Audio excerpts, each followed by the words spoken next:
Hey guys, Paul from Ashen. Hi, Paul! It's new comic book day for the week of January 19th. I'm going to get started right now. Okay. This episode brought to you by Paul and Tim Do a Thing. Yeah. We do a thing. Several.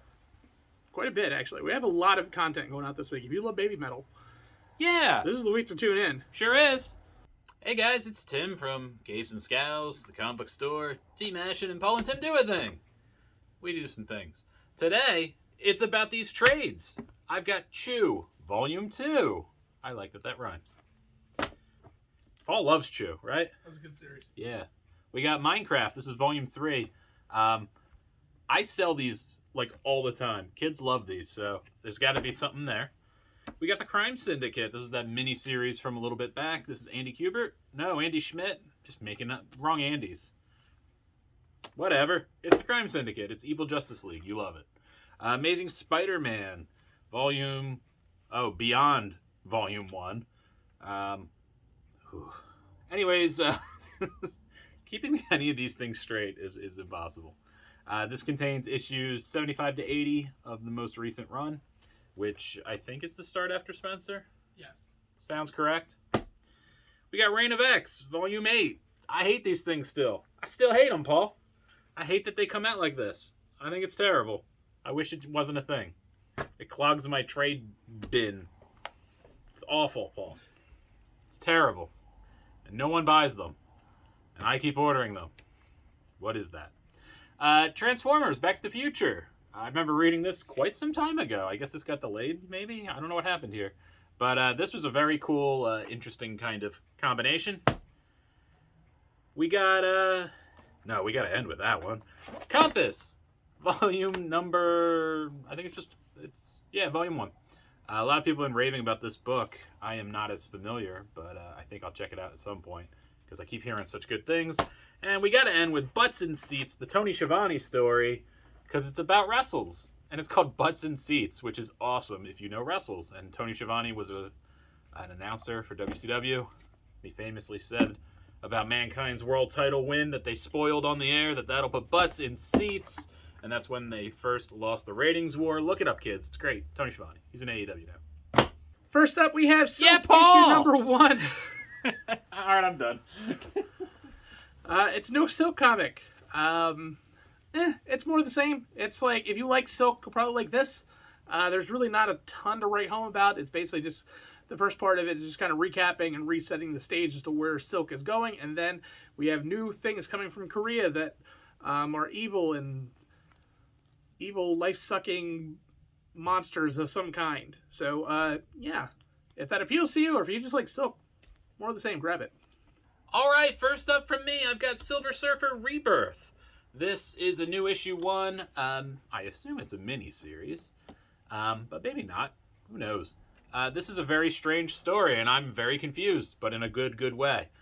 Silver Surfer, and this is like taking place in the past, where Mar-Vell's son, Genis Val, I think Val is how you say it, is the new Captain Marvel, and he's just starting out. He's got his awesome 90s costume, and he's trying to stop some Kree from going into a black hole.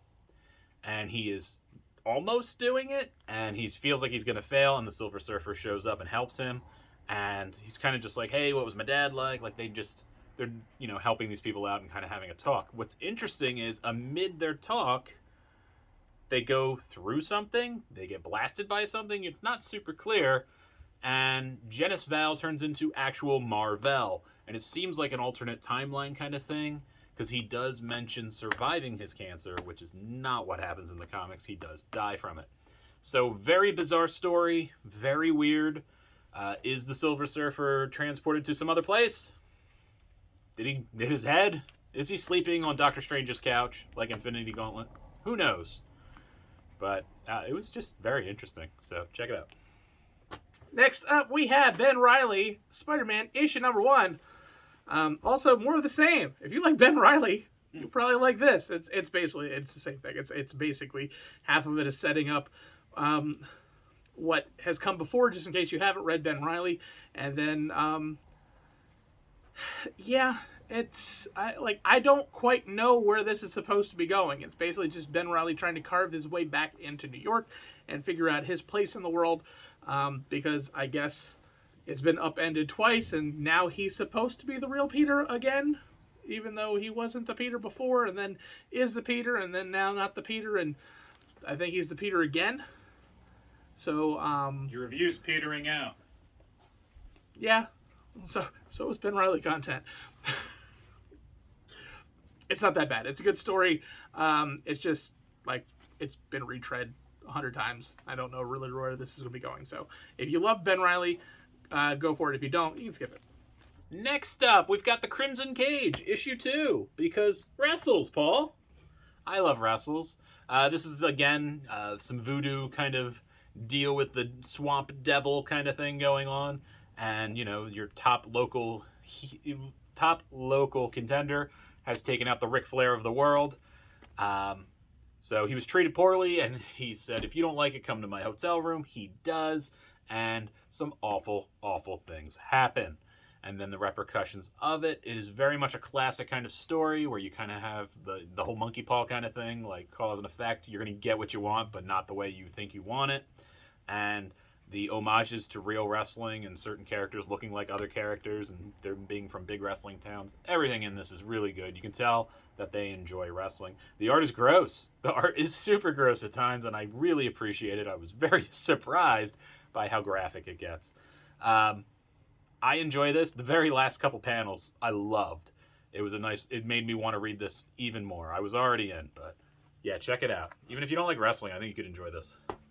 And my pick of the week is Batman the Knight, issue number 1. Chip Zdarsky really knocked this one out of the park. It's a really interesting retelling, basically kind of a year one type story where you get a new spin on how Batman came to be Batman. And the writing in this is just solid.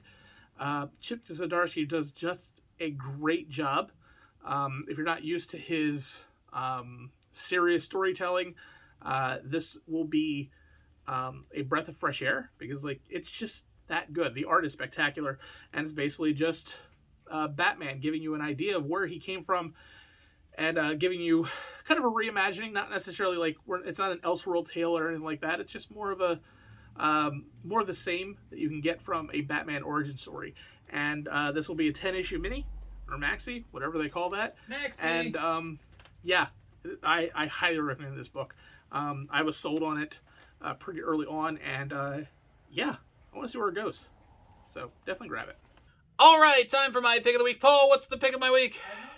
Yeah, you do. No, I don't. All right, it's She-Hulk, number 1. I wouldn't have guessed that. Why? I love She-Hulk. I mean, I know, but you also love Moon Knight. You didn't review That's that, true. I so- didn't. Yeah, I know. I didn't. See? That See? trailer looks See? good. You just don't. You just don't. You just don't. You just don't. Yeah. I like She-Hulk a bunch. This is a really cool reset for her. She is able to transform again, and she's, you know, of average She-Hulk size. I know she got, like, monstrously huge. She's back to her normal. And this is a really cool story where people kind of know who she is, and they're kind of scared of her. They don't want to really be near her. And she's just trying to put her life back together. The Avengers are kind of like, we don't want you. And the FF, we kind of don't want you either. So she's just trying to figure it out. She calls and talks to some old friends, but it's a very, like, slice of life in a superhero way. She gets attacked by Titana, and she's kind of like just going through the motions with her, and she's like, do we have to do this? I don't think we have to do this. And she's like, let's rewrite the rules. Like, I don't want to send you to jail. Don't you have a house? She's like, yeah, we're renting. And they're like having this like friendly conversation while beating the piss out of each other. It's really great. But just, this was written really well. Rainbow Rowell. Yep. And the art was really good as well. So I think if you remotely enjoy She-Hulk, I say check this out, especially because there's a show coming. Who knows if they'll pull anything from here. So definitely read this. All right, guys, that is it. I'm done. Paul's done. We're leaving. That's it. Good night. Okay, that was quick. No, it's not, because I'm not done. Paul and Tim Do a Thing is over on our other YouTube channel. Paul does the Twitchy stuff. I have Capes and Scowls, which is a podcast. You can check out all those things. Or you could widely ignore me like you do every week. Oh, God. No, it's fine. It's fine. I don't care. Paul cares, but I don't care. Paul does cry. Big slappy tears. Bye.